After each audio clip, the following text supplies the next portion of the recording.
Hello, welcome to the channel Why Stories. Enjoy watching. Graciela Ortiz's personal life could not be called happy.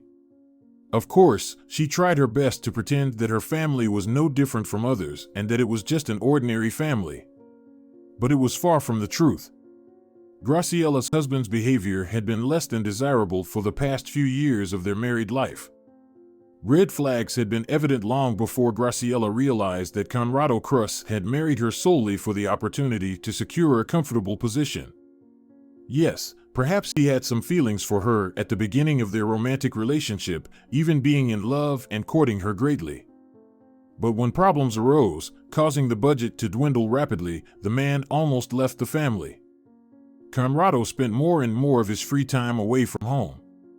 Over the years in a foreign city, he had managed to make friends and acquaintances.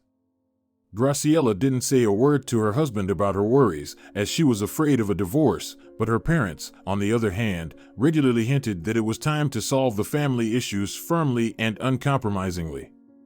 "He does nothing for the family," Graciela's mother, Blanca Ortiz, protested each time her daughter complained about married life. "How long will this go on like this? You've been living like neighbors for several years. I don't see the point in such a life together. I don't understand what you're waiting for, it won't get any better. Divorce him, and that's the end of it.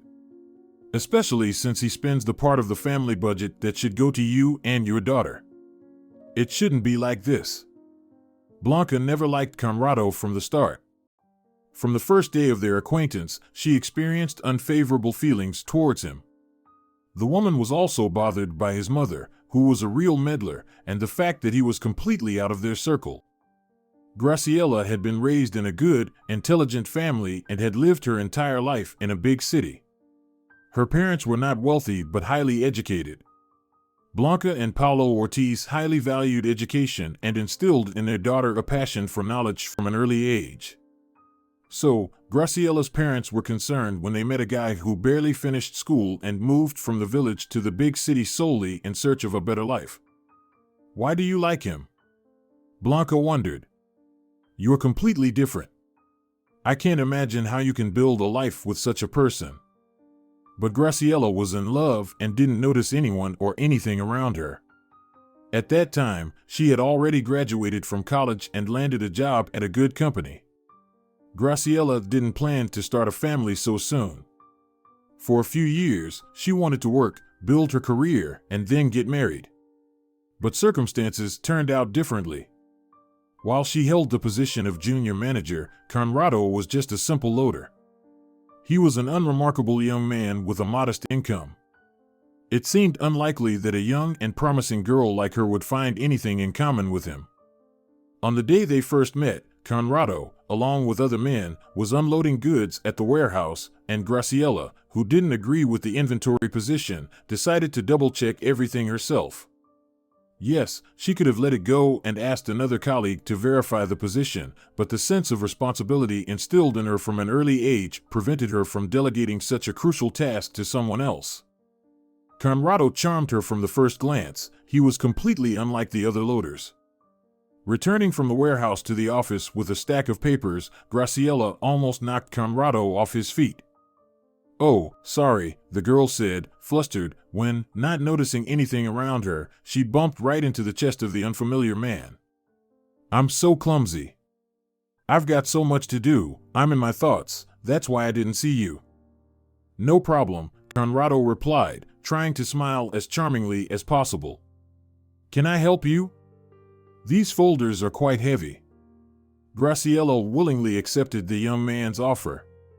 She could hardly carry heavy loads herself and, holding huge folders with documents in her hands, regretted not inviting a colleague from the office to come with her to the warehouse. Conrado immediately took charge of the situation.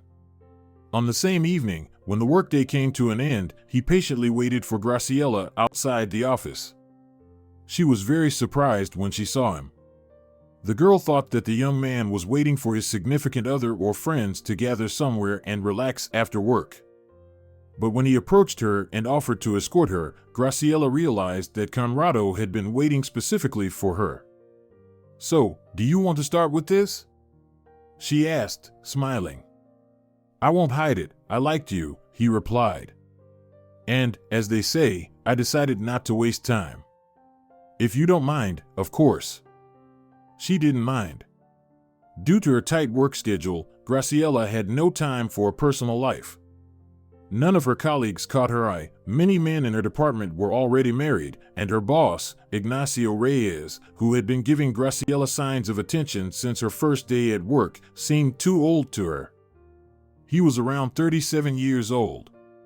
No one knew anything about his personal life. Sometimes, not very favorable rumors about his relationships with women reached Graciela. Of course, these were just gossip, unrelated to reality, spread by offended and insulted colleagues who were upset that such a prominent and desirable man did not reciprocate their fake feelings. In reality, Ignacio had been terribly lonely for many years. His entire life was devoted solely to work, where he had spent all his days. But very few people knew about this. As befitting a boss, he preferred not to divulge details about his personal life. It was extremely unpleasant for him to hear false gossip about himself, and he did not want to worsen the already complex and ambivalent attitude towards him and the team. What difference does it make between how he looks at you and what he hints you on? Blanca reasoned when Graciela told her about the boss's advances. He's not openly harassing you, is he? Then, just work peacefully. Don't quit now. Think about it, a guy is checking you out.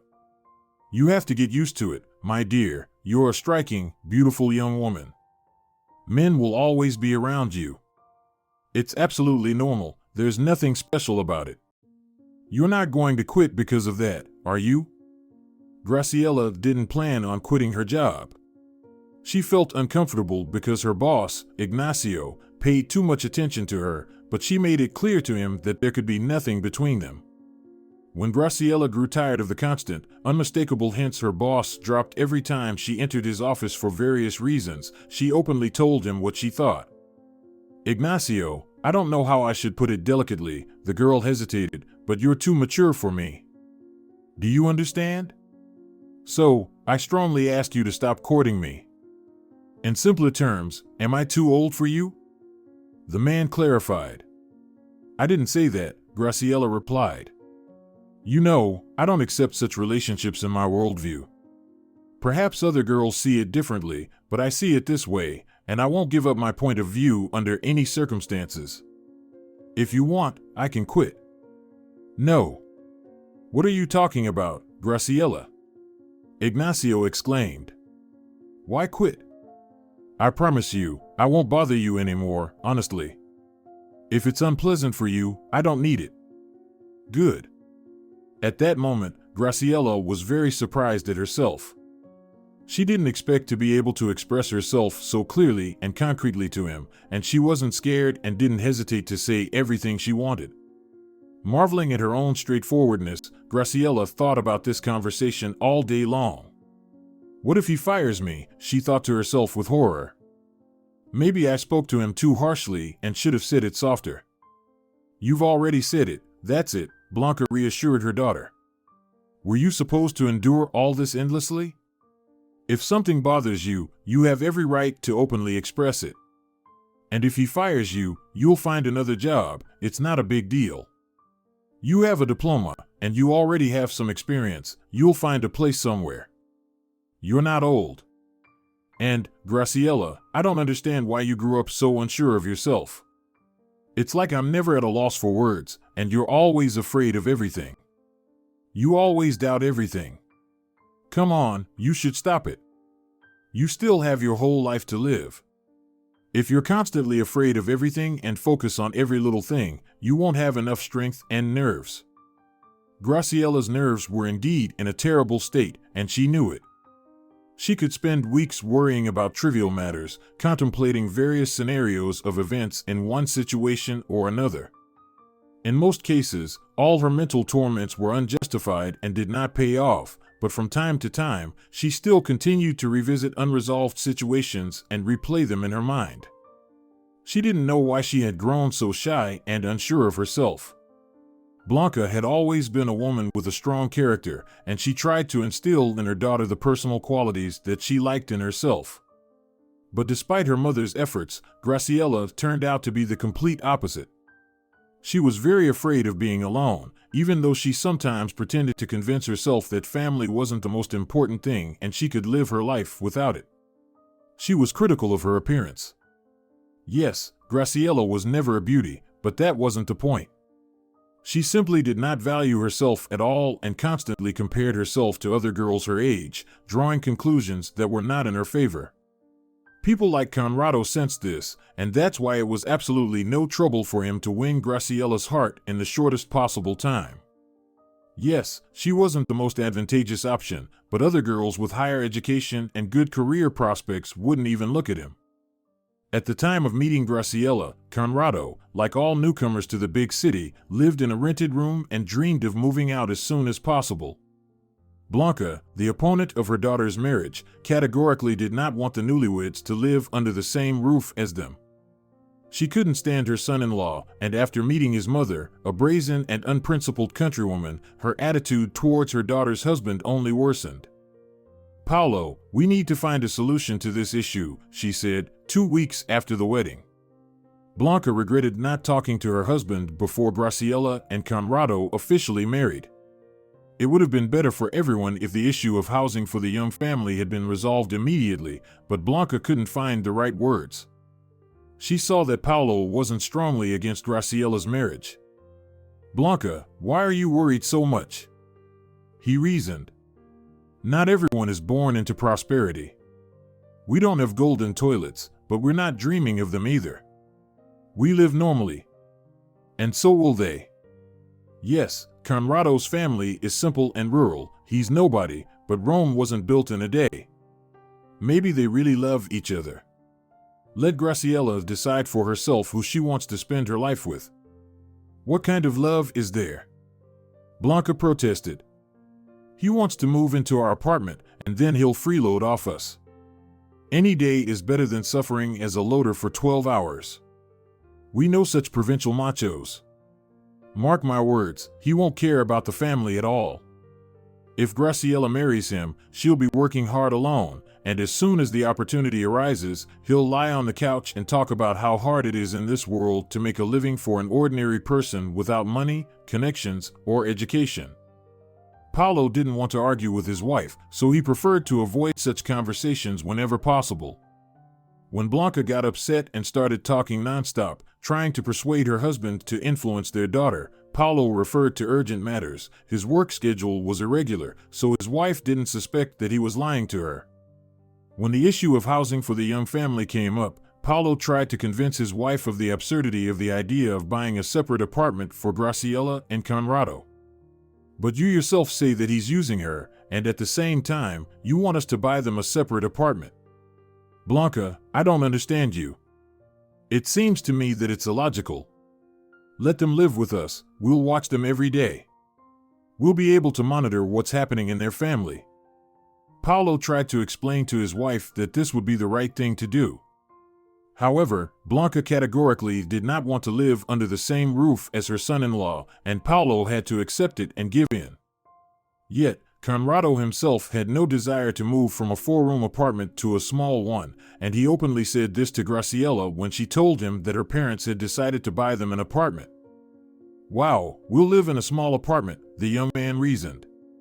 "No thanks, I've already lived like that, I don't want it anymore." "And what if we have a child? Will we move with you to the kitchen? Is that the plan?" This was the first alarming sign that Graciela should have paid attention to. However, she let her husband's words pass by, attaching no importance to them. She explained her reaction to the fact that Conrado had been forced to live in a crowded house, first with a large family, and then in a rented room for a long time. Conrado's mother raised 3 children on her own, with Conrado being the oldest.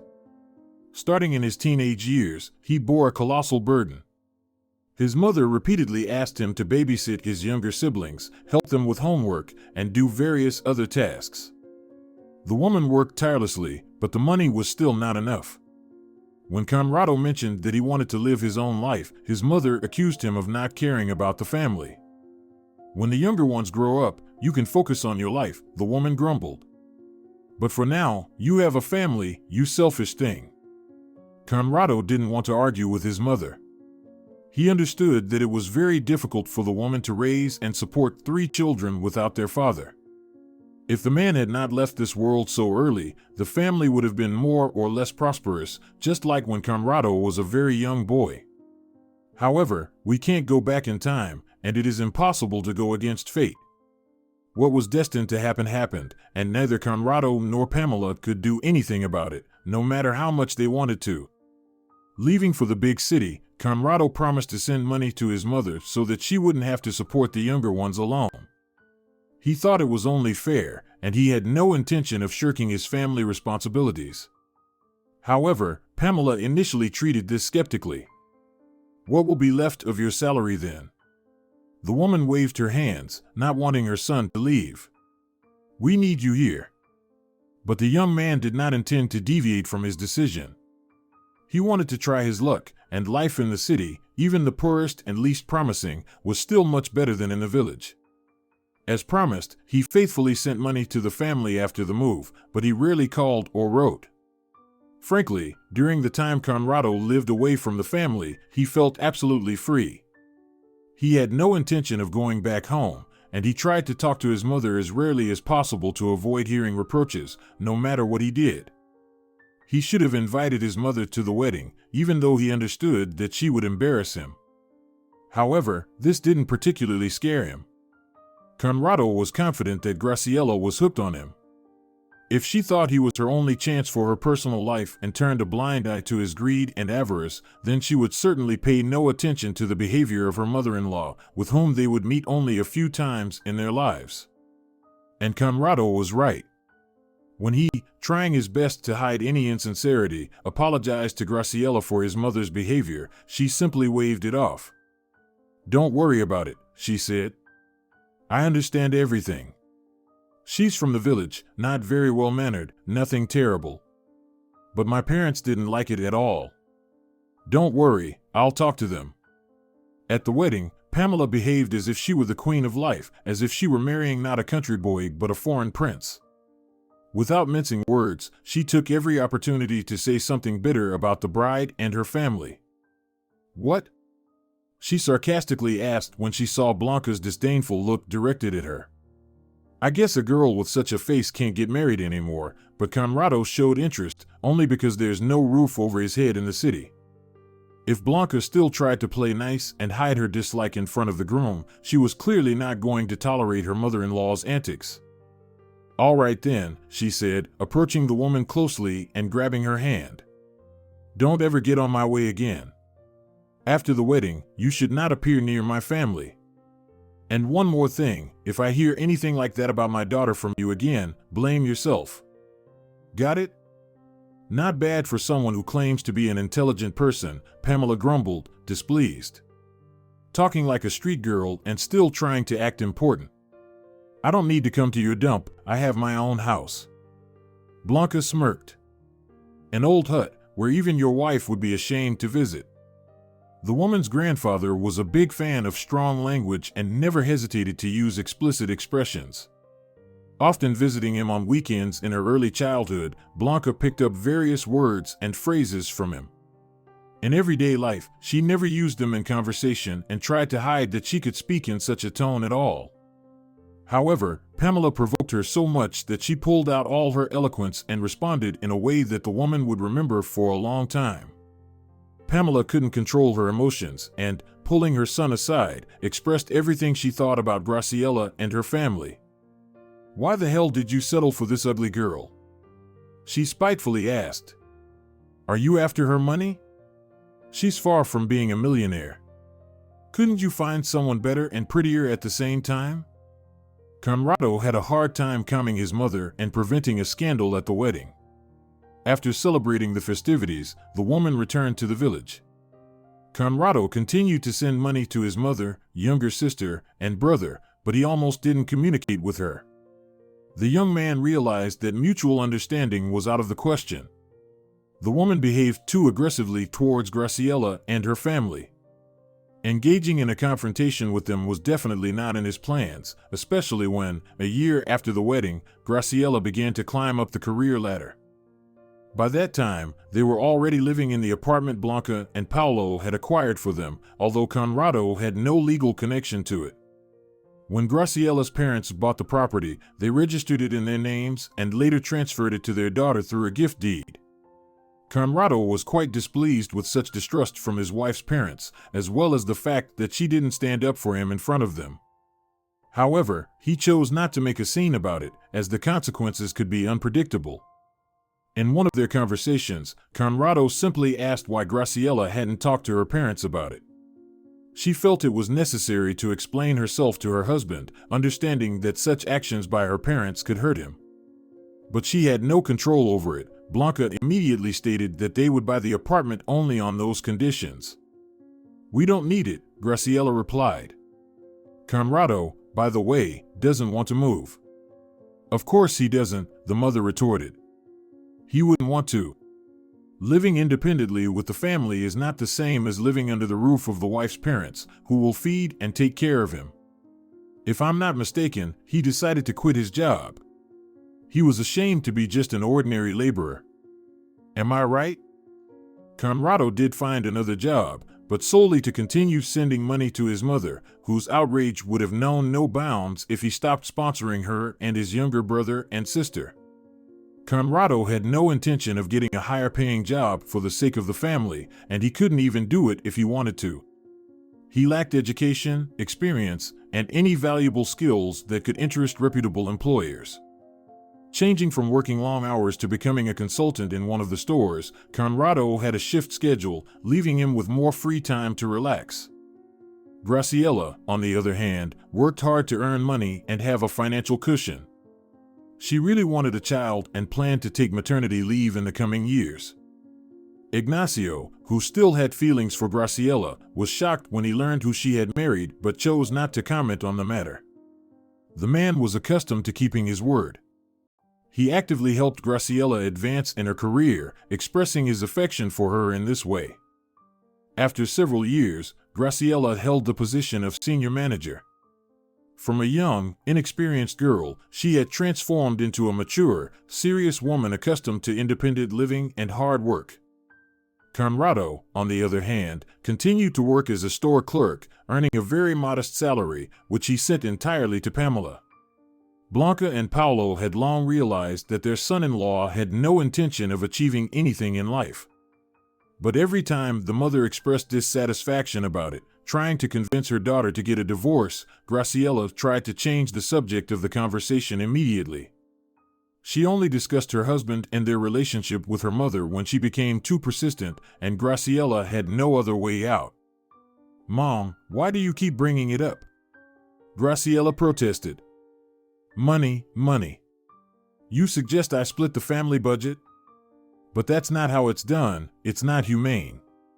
You and Dad would never do that, and you advised me to leave my husband with no support." "Your father didn't marry me for money," Blanca replied, unable to comprehend how someone could be so blind. Communicating with her daughter increasingly irritated the woman. She looked at Graciela and marveled. She seems like a mature and already established person, serious, responsible. But when it comes to this good-for-nothing, she behaves like a child, always justifying him as if she doesn't notice that he's sucking money out of her like a vacuum cleaner. Moreover, she plans to have a child with him. In a word, she's crazy. I simply can't find other words.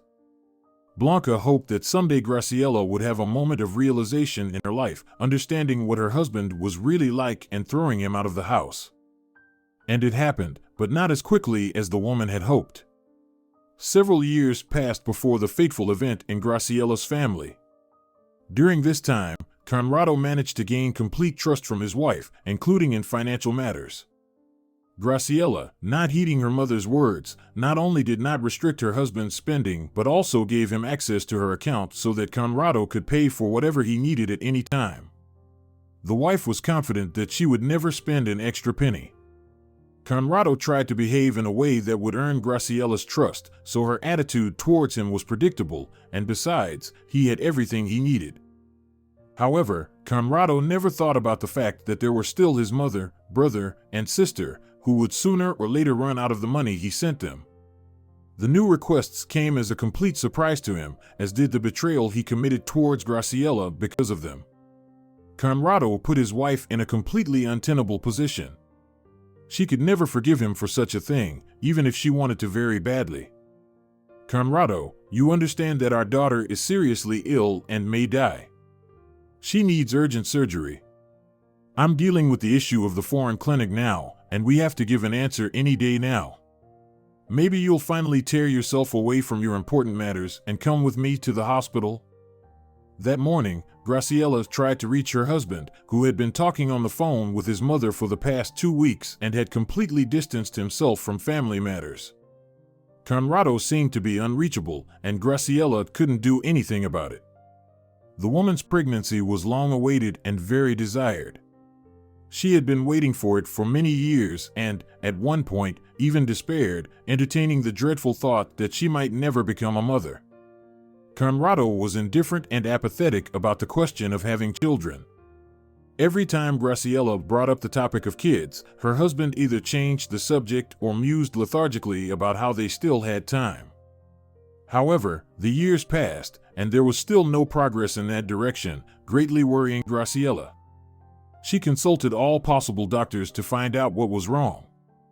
Maybe you could go and get tested with me? The doctor said that the issue could very well be with you, so we could know for sure, she suggested. Graciella had repeatedly tried to convince her husband to undergo the necessary compatibility tests, but Conrado categorically refused to do so.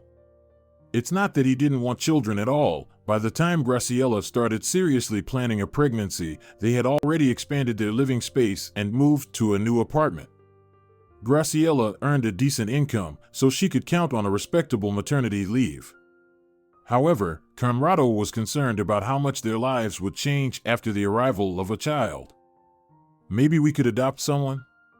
He suggested, pretending to be generally interested in the question of fatherhood but subtly hinting that listening to children's cries and losing sleep at night was entirely unnecessary for him. However, Graciella immediately dismissed such an option as soon as she heard that Conrado was seriously considering that she might prefer an adopted child to the joy of true motherhood with a newborn. No, it won't happen, Graciella firmly stated. We should have our own children. I won't raise someone else's child. That's out of the question. Conrado had no choice but to accept his wife's persistence, hoping that if she hadn't become pregnant in such a long time, it might never happen. But after some time, Graciella shared joyful news with Conrado, who, for a while, didn't know how to react. I don't understand. Aren't you happy? Graciella asked when she saw her husband's puzzled expression. Aren't you glad we're having a baby? You could at least show some enthusiasm. I've been waiting for this for so long, and here you look sourly. Honestly, it's very unpleasant for me. I expected a completely different reaction from you. Oh my God. Blanca reflected to herself when her daughter told her about how Conrado's mood changed as soon as he learned about the pregnancy. She's been living with him for so many years and still hopes for something. I can't understand that. Over the years, Blanca's attitude towards her son-in-law has not changed at all. She still struggled with Conrado's presence next to her daughter. The woman could not forgive herself for not convincing Graciella to register the new apartment through a gift deed. After the purchase, Conrado became an equal owner, just like her. This meant that in the event of divorce, he could claim half of the apartment as jointly acquired property, which infuriated Blanca. By the way, your father and I bought the first apartment for you, and we didn't agree that you would decide to sell it, the woman protested. You didn't consult with us, putting us before the facts. It's wrong, Graciella. Now it turns out that part of our hard-earned money belongs to this ragamuffin. This is unacceptable. Mom, he's not a ragamuffin, but my legal husband, Graciella replied. Stop insulting him in front of me, you have no right to do that. We've been living together for many years, and Conrado has never said a bad word about you even once." "Yes, of course," Blanca retorted sarcastically. "He didn't say anything." "What an honor. Maybe I should thank him and fall at his feet. He may not speak, but he thinks loudly. I know very well how he feels about me. And I don't need to know anything more, everything is clear."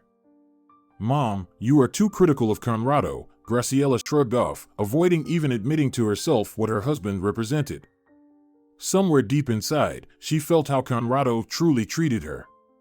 It was noticeable to the naked eye, but Graciela preferred to squint to avoid the painful and embarrassing reality. Meanwhile, Conrado continued to take advantage of his position, but now he needed money from Graciela himself. Conrado didn't spend excessively. By nature, he was lazy and undemanding, a big fan of comfort who preferred not to exert himself. This kind of life suited him more than well. However, Pamela's needs and the growing demands of his younger brother and sister were increasing each day. The money Conrado sent them was no longer sufficient, they wanted more. In particular, his mother suddenly demanded his help in buying a new house. Nora and Roberto were planning to start their families, and in the future, they needed their own housing, at least for the two of them, because the maternal home, small for two families, was already starting to age. "Son, if you don't help me, they'll throw me out on the street," Pamela whined over the phone. "You just can't abandon me in this situation." Of course, the woman exaggerated and played on him, but Conrado couldn't stand family disputes. Nora and Roberto said one thing, their mother said something completely different. On the second day of all these discussions, his head was spinning, but the family had no intention of stopping, pressing even harder on their son and brother. "Why is she surprised about?" Nora protested. She should have thought about all this earlier and taken care of it somehow. She understood that sooner or later the housing issue would become acute and that it would need to be solved. "Nora, you should understand that Mom has never had and never will have the money to buy you a separate house. You're not a child anymore, and you know that our family is very poor. Mom has been supporting all of you on her own all her life. How can you and Roberto have the conscience to demand something? If you want to live better, go to the city, earn money, and arrange your life." Conrado tried to explain to his sister that she was wrong, but it was all in vain. All his brotherly words were taken as an affront. She was rude and snapped at him. "Go to the city, you say?" Nora replied. "Is that what you plan to do, dear brother? I should marry some ugly guy to live off him. Right? And even have a sick child with him. But no, I'll never stoop to that. And if you're so smart and wealthy, then buy a separate house for us and Roberto and keep being the smart guy. When the family needs help, you hide right away. But when it comes to giving advice, you're the first." Conrado was tired of all this, all these pointless conversations and accusations poured on him by relatives he didn't want anything to do with.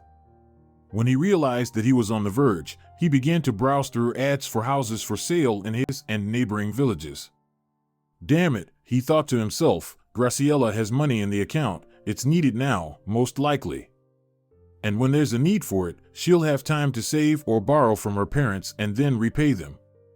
Conrado was ready for absolutely anything just to put an end to the daily family scandals. After talks with his mother, he felt so drained and exhausted that all he wanted was to sleep. At that moment, he seemed to forget about his daughter entirely. Conrado was convinced that the girl wouldn't undergo the operation anytime soon. It would take time to gather the necessary analyses to find a suitable donor.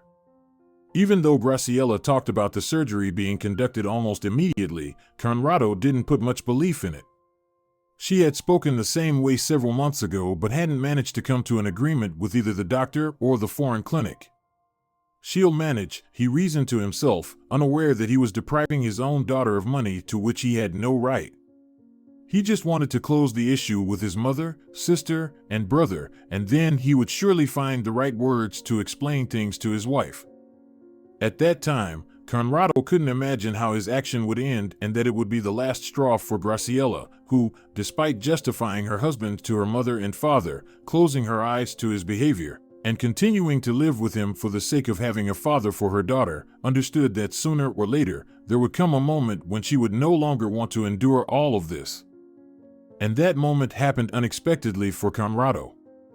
Graciela noticed the lack of funds in the account not immediately, but only a few weeks after Pamela had already moved into the new house purchased by her son. Usually, she didn't thoroughly check the balance.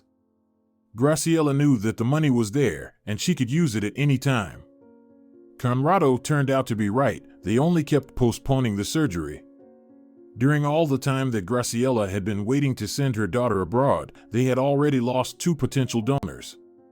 The first time, someone submitted their data earlier, and they didn't make it. The second time, doctors refused to perform the operation due to health problems with the donor, revealed during the examination. This attempt was supposed to be the last. Graciela only had to make the prepayment, and within a week, Irma was supposed to undergo surgery. Imagine her surprise when she discovered that the necessary amount was missing from the account. Thoughts were racing through her mind at a frenzied pace, replacing each other. Graciela was furious. Without leaving the hospital, she called Conrado, but there was nothing coherent in her response. "Let's talk about it at home," the man mumbled. "I'll explain everything. I just didn't want to tell you about this. You have to understand." "What are you going to explain to me?" Graciela interrupted her husband, exclaiming that you robbed me and your own daughter, taking advantage of my trust. "How could you? Don't you realize that your antics could cost Irma her life? I don't want to hear any explanations. I demand that you return the money you stole from me and our daughter right now. By evening, they must be back in my account so that I can make the payment for the surgery and bring our daughter back from abroad. And we'll need to talk one more time." Graciela didn't listen to what her husband continued to mutter to her on the phone. Out of anger, she threw the phone on the bench, and a few minutes later, when she came to her senses and calmed down a bit, she hung up. That day marked the biggest scandal between her and her husband in their entire married life.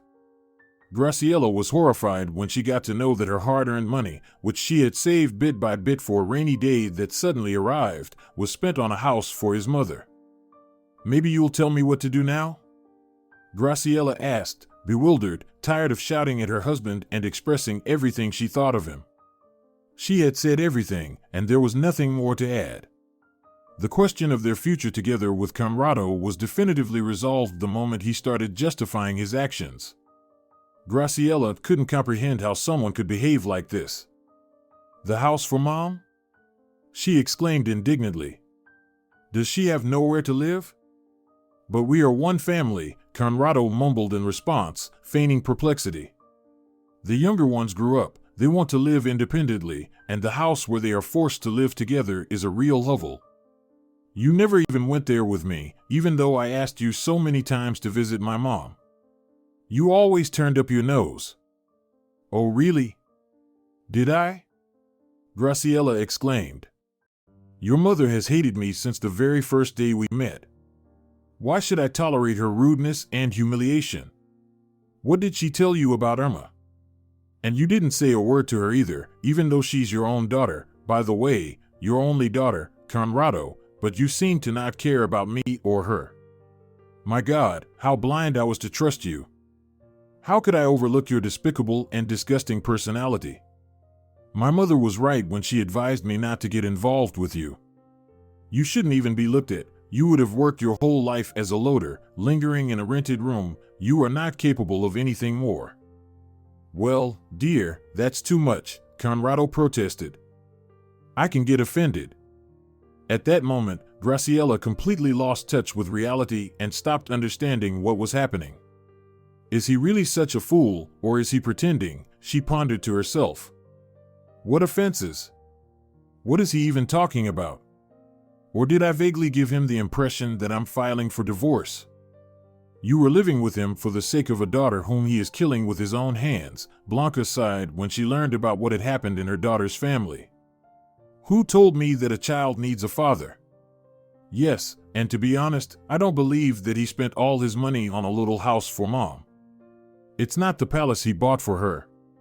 In the village, houses cost pennies, and he practically took the whole amount for his mother.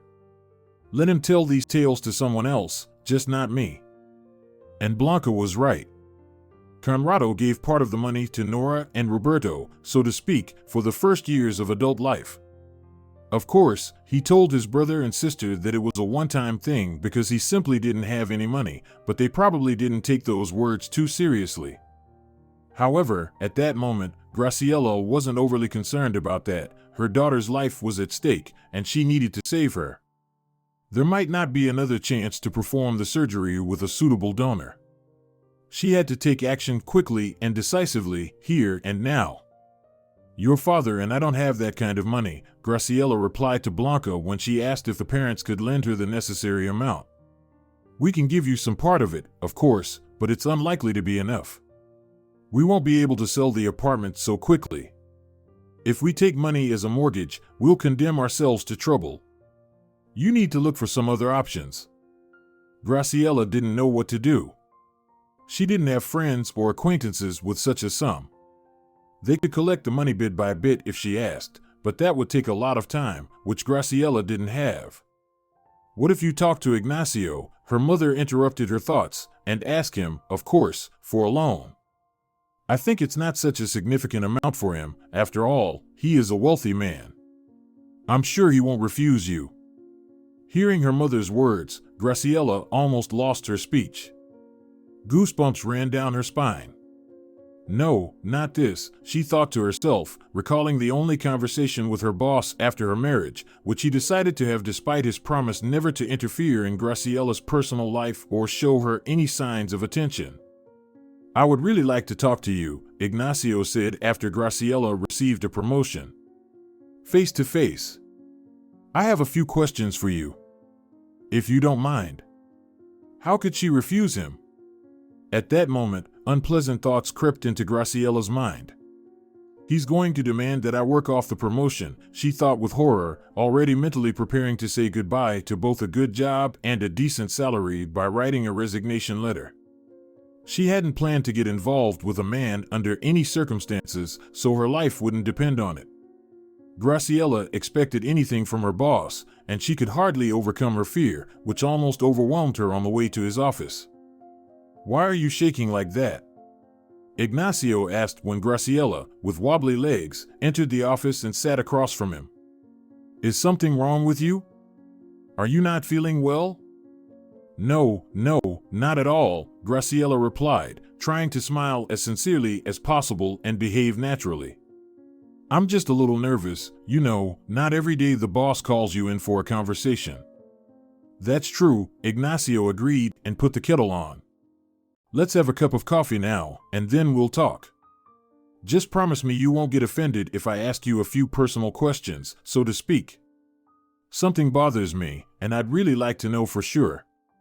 If it's possible and you don't mind. Here we go, Graciela thought to herself, not hearing anything good for herself in the boss's words. Her fears were confirmed a few minutes later when, gathering her courage and summoning up the audacity, Ignacio began to ask about her personal life, after which he made a marriage proposal to the woman. Are you really happy with him? But what makes him better than me? Just because he's closer to your age? He's worthless, lazy, absolutely unpromising, and, on top of that, a rotten person. How can you live with him? He's not even worth your little finger. It seemed that at that moment he had completely lost control over himself and allowed himself to express everything that had accumulated in his soul during all the time he had to watch the woman he loved literally destroy her life. Do you understand that every day with him is a wasted day? The man continued. What can he give you? He even quit his job, so he doesn't have to support the family and can sit on your neck. Why do you need such a husband? Graciela listened to her boss with wide open eyes and didn't know what to do. She wanted so much to slap him. But she couldn't, after all, subordination and the age difference prevented her from doing so. That's why Graciela let him finish, and then she said her piece. Ignacio, Graciela said sternly but politely when the boss finished, we seemed to agree that you would never again allow yourself to interfere in my life. I also want to remind you that you gave me your word never to make any attempts to get closer to me. And what is happening now? Does your word mean nothing? You said it and forgot, is that it? Don't you think it's unfair to me? Graciela decided to remind her boss of the promise he himself had made. The woman simply saw no other way to stop his eloquence and put an end not only to implicit hints but also to explicit advances towards her. If she had started insulting him and passionately defending Conrado, a scandal would have erupted. And at that moment, it was very important for her to keep this job. And not only because it brought in a good income. Graciela, by her nature, remained a timid and closed person despite her efforts to hide it. She didn't want to integrate into a new team. In her case, dismissal would cause not only financial problems but also severe emotional and psychological stress. She had no desire to spend her savings while sitting without income and looking for a job. At that stage of her life, she was saving for future maternity leave, which was very important for Graciela. Therefore, the woman did her best to smooth out the rough edges of a difficult conversation with her boss. And, fortunately, she succeeded. After a few minutes, Ignacio scolded himself and apologized to Graciela. "I'm sorry," he said thoughtfully. "What was that? I completely lost my mind." "I'm sorry, Graciela. I promise you that we will never go back to this conversation." "Can I go?" Graciela asked. "Yes, of course, you can go," Ignacio replied, who couldn't believe he had just allowed himself to cross the line of what was acceptable. He caught himself thinking that he didn't regret it at all. He was glad that he could finally tell Graciela everything he thought and confess his feelings, which were only getting stronger with each passing day. How happy he was when Conrado resigned from his company. It was a true stroke of luck. The man simply couldn't bear the thought of this street rat, married to his beloved woman, occasionally appearing before his eyes. Yes, as a boss, he wasn't obligated to interact with loaders, and, in fact, he didn't even know some employees by face, a constant turnover. Like in any other company, loaders in Ignacio's firm changed so quickly that even the warehouse supervisor couldn't keep up with them, which was quite understandable. The work was hard, and the pay wasn't significantly high. People agreed to such labor for lack of better options, certainly not to achieve any career success, which such a job simply didn't entail. But even though Conrado was one of the lowest level employees, with whom Ignacio might not cross paths at all, the mere fact of his presence in the company's office sent shivers down the man's spine. He didn't want to accidentally witness Graciela and Conrado leaving work together or catch snippets of their conversations. It was beyond his strength. Ignacio disdained people like Conrado. He was convinced that a man should be a man, not a doormat and a sycophant, which is what Conrado was. Strangely, women often noticed guys like him, which irritated Ignacio even more. He sincerely didn't understand what she saw in him. If someone else, a young, successful man with great prospects and ambitions, were in his place, it's quite possible that the man wouldn't be so upset and would reconcile with the fact that Graciela would never be with him. But losing to a man like Conrado, whom he couldn't even consider a worthy rival, was beneath his dignity. That's why the man didn't want to see him, even accidentally, once in half a year or a year, never. And this was the person Graciela had to ask for money for her daughter's treatment, and it just didn't make sense to her. "And how do you imagine this, Mom?" she asked. "Just come and say, 'Excuse me, could you help me?' Don't you think it's absurd?" "But you didn't tell me about your conversation," Blanca replied. "On the other hand, is he wrong? Is your husband, whom you lived with for so many years by your own choice, really a scoundrel? I told you that from the very beginning, but you didn't listen to me. Until you got to know how he really treated you and saw the real face of your Conrado, you didn't understand. Well, now you have to deal with it yourself. We'll help you as much as we can, but I can't figure out how we can help you in this situation." Never before in her life was Graciela in such despair. After the conversation with her mother, she realized that, apart from Ignacio, she really had no one to ask for help.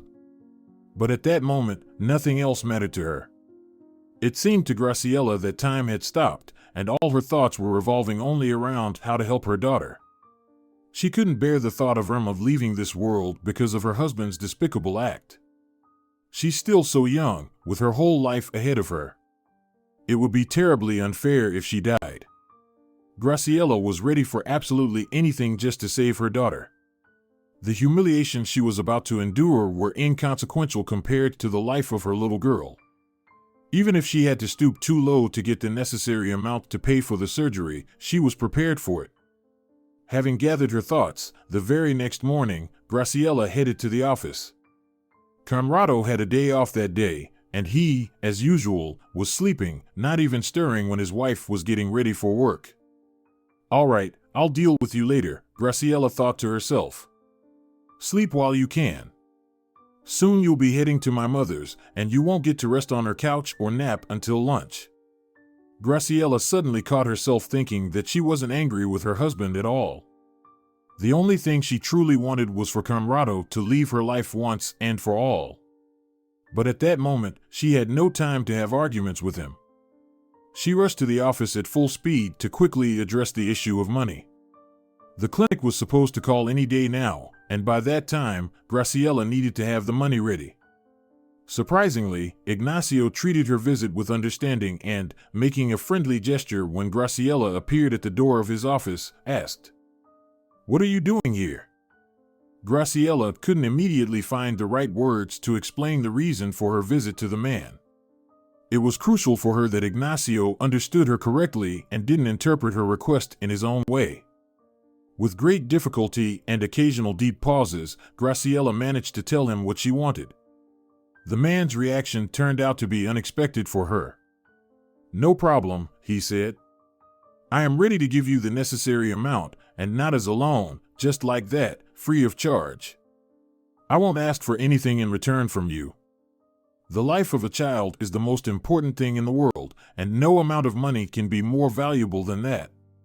Well, if you still decide to return me the money, I won't insist that you don't. I don't want to put you in an awkward position. You know perfectly well how I feel about you, and I'm ready to help you." Graciela was shocked by what she heard. She expected anything but this. "Does he really want to give me money just like that?" she thought to herself. But even if not, it didn't matter at all.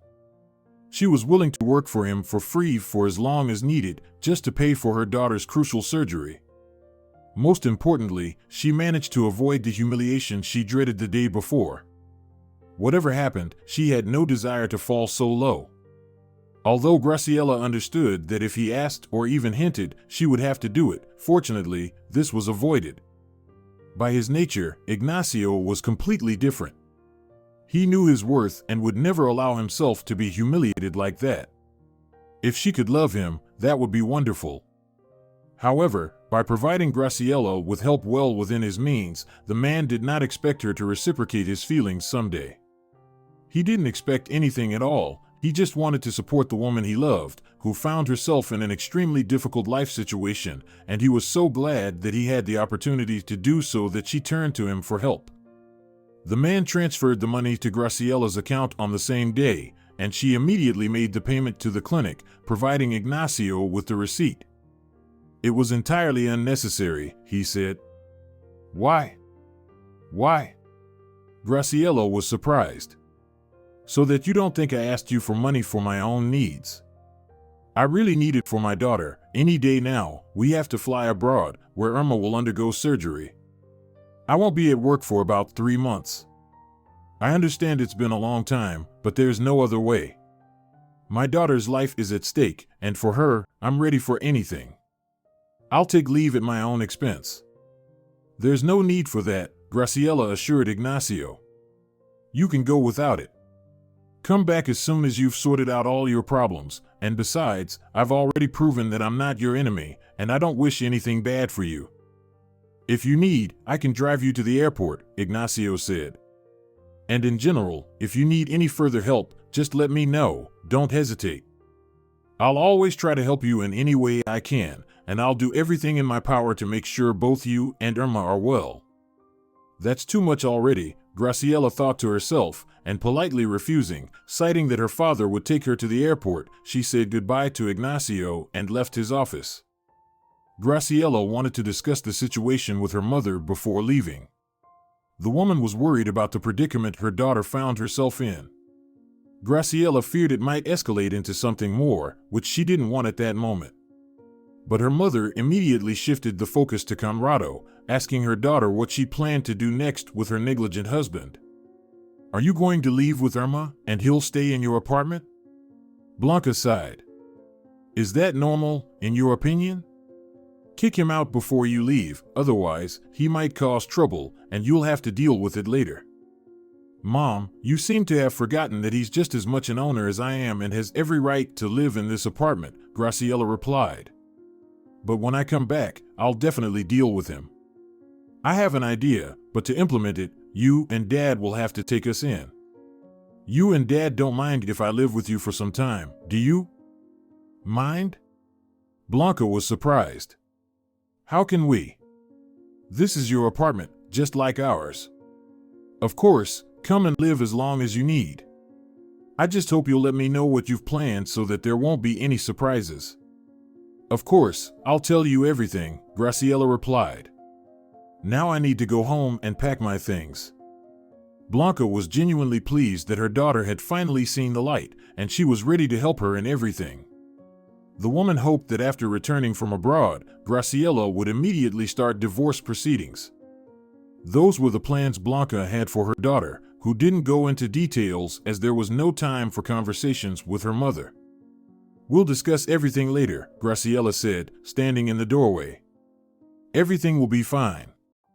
When she came home to pack her and her daughter's things, Conrado was not in the apartment.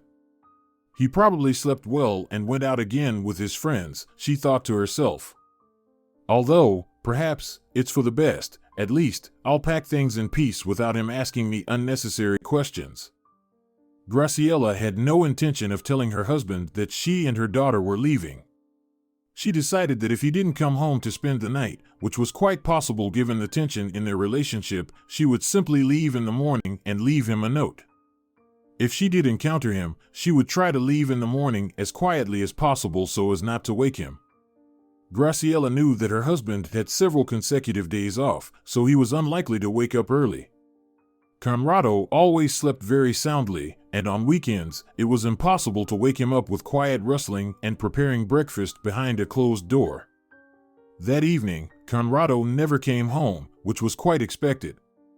In the morning, Graciela went to the hospital for her daughter, and from there, straight to the airport. She bought tickets on the go, and she also booked a hotel room on the way. Luckily, there were available seats. She had no desire to stay for another day and cross paths with her husband. She was glad he didn't come home. She left all explanations for later, although she didn't see any point in them since she had already told Conrado everything she wanted. However, divorce proceedings and the division of jointly acquired property awaited them. "What a fool I was when I put the new apartment in joint ownership with him," she thought to herself, but it was already impossible to change the situation, it was too late. Finding a note on the table, Conrado was very surprised and immediately called Blanca. Despite the fact that she didn't want to, the woman still answered her son-in-law's call, with whom she had absolutely no desire to talk. "Which clinic did she take our daughter to?" the man asked as soon as he heard his mother-in-law's hello on the other end of the line. "Why didn't she warn me?" "Maybe she still had to ask for your permission." Blanca replied that she had no intention of being polite to her son-in-law and believed she had every right to tell him everything she thought about him. "You robbed her, took all her money, put your daughter's life at risk, and you still have the audacity to call me and ask such questions. How can you even say that, Conrado? Come to your senses and get yourself together. It's simply incomprehensible to me how you dared to take so much money from your wife's account and even try to dictate to her what to do. Have you completely lost your mind? But okay, after the divorce, you'll learn to live like all normal people. You won't have Graciela's feeding trough nearby, and you and your mommy will have to work, thanks to my daughter, who got you your own house, and not just that." After these words, Blanca hung up, and Conrado immediately checked his mobile banking app to see if he still had access to the account. To his disappointment, he saw that Graciela had closed it. "How can this be? He exclaimed indignantly. What am I going to do now? What will I live on for the next 3 months until she returns? Of course, as usual, Conrado sent his entire salary to his mother and was left without a penny. Calling Graciela turned out to be extremely useless and unpromising. She didn't answer the phone, and when Conrado started calling her persistently, she even added him to the blacklist. He realized this from the long beeps on the other end of the line for a whole hour. Conrado had no choice but to call his mother and ask her to transfer him at least some money until his next salary and to inform her that he wouldn't be able to send her the entire next salary since he needed something to live on. But instead of help, he received a refusal. Son, what's wrong with you? Pamela wondered. I've already spent almost everything. When was your last paycheck? About 3 weeks ago, if my memory serves me right. I'm already living quite modestly. I only have money left for groceries. What happened? Mom, we need to talk very seriously, Conrado said. I need to tell you something important. What is it, son? Pamela got worried. I can hear you're sad. Yes, Mom, the man sighed and told her everything that had occurred. Instead of support, Conrado received a dose of accusations and reproaches. How is that my concern? Pamela asked. Did I rob Graciela? No. And without money, it seems, I'll be left with nothing. Son, this doesn't seem fair to me. Mom, do you even hear me? Conrado protested. Do you understand that Graciela plans to divorce me? Now I'll have to live on my salary alone. I won't be able to send you everything I earn every month, as I did before. Do you understand that? The conversation with Pamela was utterly useless. Throughout their interaction, Conrado had a clear feeling that he was banging his head against a wall. The woman was too used to shifting her problems onto her son and was not ready to give up the not-so-big privileges that Conrado provided her. She couldn't imagine how she would live if her son suddenly stopped sponsoring her. Everything happening didn't fit into her head. Haven't you tried to reconcile with Graciela? She asked when Conrado tried to explain again that after the divorce, they would all have to change their lifestyles. Pamela, for example, could find a part-time job. Even though she lived in the village, there were limited opportunities for her to earn some money. However, after so many years, she got used to not working. Moreover, she justified her laziness with life fatigue, constantly reminding her son that she raised him, his brother, and his sister independently, without anyone's help. Roberto and Nora had completely relaxed after they got the opportunity to live separately from their mother and regularly organized parties.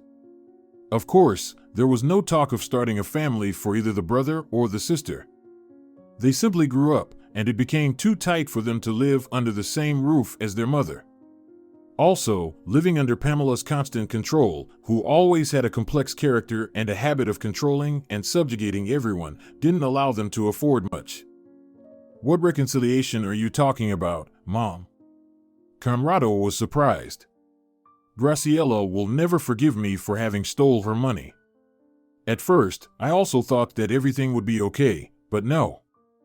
After his wife's departure, Conrado realized the reality he faced and began to contemplate what kind of housing he could afford after the exchange of the apartment.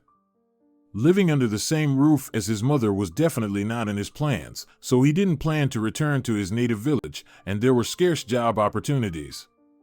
If a single woman who needed nothing more from life, like Pamela, could find part-time work in the vicinity, young people would clearly have nothing to do there. A few weeks before his wife's arrival, the man spent his time contemplating how to calmly talk to Graciela about everything. He didn't expect her to stay abroad for so long. Strange, he thought, when his wife did not return within the expected time frame with their daughter. Maybe something went wrong. In reality, everything was fine. The operation was successful, and the time Graciela planned for rehabilitation and recovery with her daughter abroad was sufficient. As expected after the transplant, about 3 months had passed. Irma could have returned home with her mother, but Graciela didn't want to go back to the city so soon. Only a few days had passed since her discharge, and she was not against exploring the local surroundings, going on a few excursions, and spending quality time alone with her daughter, reflecting on everything that had happened in her life. This was exactly what she needed at that moment. Graciela called Ignacio and informed him that she would stay longer. She needed to rest, comprehend everything that had happened in her life, recover, and think. Of course, Graciela, Ignacio replied, listening to her and her request. Take as much time off as you need. Work won't run away. Everything is fine. How is Irma?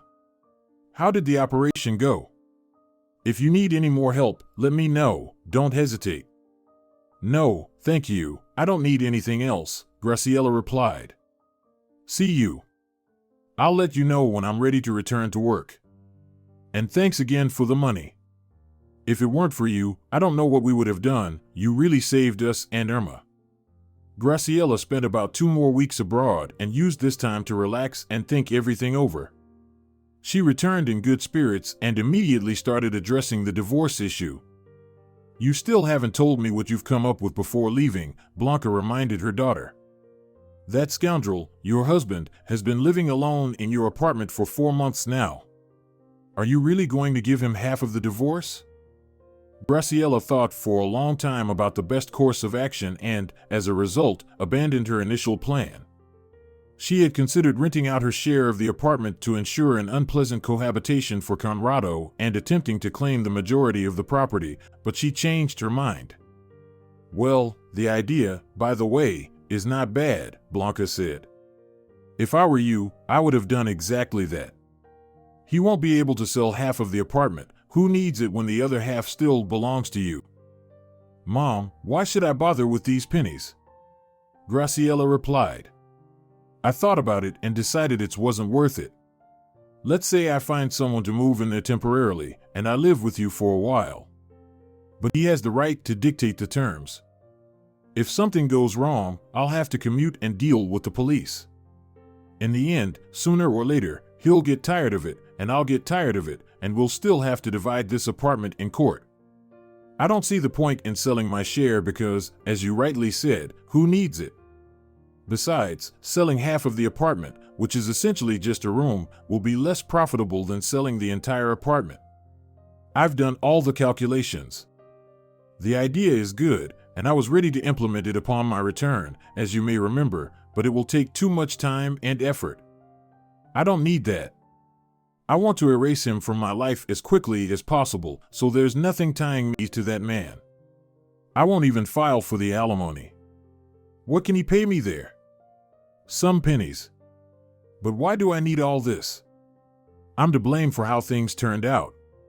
I should have realized what kind of person he was sooner.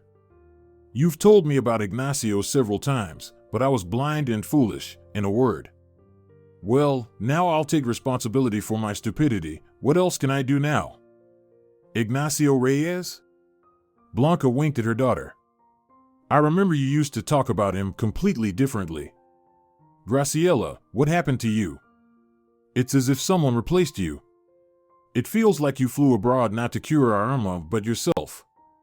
Oh, Mom, stop it, Graciela waved it off. Let's skip these hints for now. I haven't figured out my feelings towards him after the invaluable help he provided to me and my daughter. Right now, I have to have a serious conversation with Conrado. We need to settle everything and go our separate ways like mature, reasonable people, and then I'll figure out the rest of my life. When Graciela arrived home, in the apartment she was supposed to divide with Conrado during the divorce, he wasn't there. He only came home in the evening and was very surprised to see his wife. I thought you weren't planning to come back at all, he said. You were supposed to return much earlier, and you didn't call or text me during all this time. As if you were sitting here with the telephone glued to your ear, waiting for me to call, Graciela sarcastically replied. Well, you could refrain from being rude. How was the trip? How is Irma? Irma is fine, no need to worry. Although, to be honest, I don't care about your concerns, Conrado. You couldn't care less about anyone, neither about me nor our daughter, only about yourself. Speaking of which, that's what I want to talk about. We need to file for divorce and put the apartment up for sale. Conrado was now faced with the inevitable. It was something he strongly didn't want. After considering all possible options, he realized that he couldn't afford to buy a one-bedroom apartment in the same area. The money from the apartment sale wouldn't be enough, and he had no savings. The only way out was to move to another district on the outskirts. He absolutely didn't want to move into a single room. He had already endured enough of that in the past. He shared his thoughts with Graciela, but she didn't care. The future life of her almost ex-husband was of no interest to her. "Why are you telling me all this?" she asked. "Why should I listen to it?" "Well, of course," Conrado replied, "we have a daughter. She'll come to visit me from time to time, and I should have decent living conditions." Graciela nearly choked on such audacity. "Wow, have you remembered about our daughter?" she exclaimed indignantly. "About the daughter who almost went to the other side because of you. What a great father you are. You'll meet on neutral ground, and only if I allow it. And when Irma grows up, I will definitely tell her how you gave the money, intended for her surgery, to your mom to buy a little house. She won't even want to talk to you." Conrado had nothing to say in response to his wife. He understood the absurdity and comicality of the situation, clearly not in his favor, and knew that arguing with Graciela was pointless. She would still be right. "Okay, Graciela," he said, "let's finish this pointless conversation. I hope I can live here until the apartment is sold. Unlike you, I have nowhere else to go. And yes, by law, I have the right to live here. I don't think you'll argue with that." "Why suddenly have nowhere to go?" Graciela asked. "What about your mom? What about the little house in the village? You could all settle so nicely there together. Just don't expect to live carefree. After all, you won't have any money." Conrado regretted the foolish purchase himself, which turned out to be entirely useless and brought only harm, but it cost a quite substantial sum of money. The village was gradually developing into a small town, so the cost of housing had increased significantly in recent years. Well, there was no point in discussing that now. Graciela didn't object to Conrado living in their shared apartment until the divorce. She and her daughter stayed with her parents. Blanca was pleased not only with her daughter's and granddaughter's return, but also that Graciela didn't delay the divorce and didn't seek excuses for her careless husband. The divorce process went surprisingly smoothly. Gradually, Conrado reconciled with his situation. As promised, Graciela didn't demand alimony from him in court and left the matter of helping their daughter and communication with her to his discretion. In the first year after moving to the new apartment, Conrado occasionally participated in his daughter's life and even provided some financial support. However, when Irma got a stepfather, Conrado distanced himself. "Well, you found a new father for our daughter," he sarcastically said when he learned that his ex-wife had married her boss. "He's rich and successful, unlike me. And he's been courting you for so many years. I can't compete with him." Yes, Ignacio did turn out to be a good father for both Irma and the son born a year after he married Graciela. She regretted that she had been skeptical about him for so long and had neglected to give him her attention. In his early youth, Ignacio lost his beloved girlfriend, Viola. Her death was a real tragedy for him, one he never managed to overcome. How much Graciela resembled her. From the very first day, he realized that fate was giving him a second chance. However, he had to fight for his love. After waiting for many years and observing the trials that Graciela had to go through in her unsuccessful marriage, all of it was not in vain. The age difference didn't prevent them from building a strong family, and Graciela finally stopped carrying the burden of family responsibility alone and trusting it to her husband, who was happy to be the person that her loved ones could always rely on. That's the kind of man she had been missing for many years. She realized it only after seeing what true care, love, and support were. If you're enjoying it as well, leave a like and subscribe to the channel.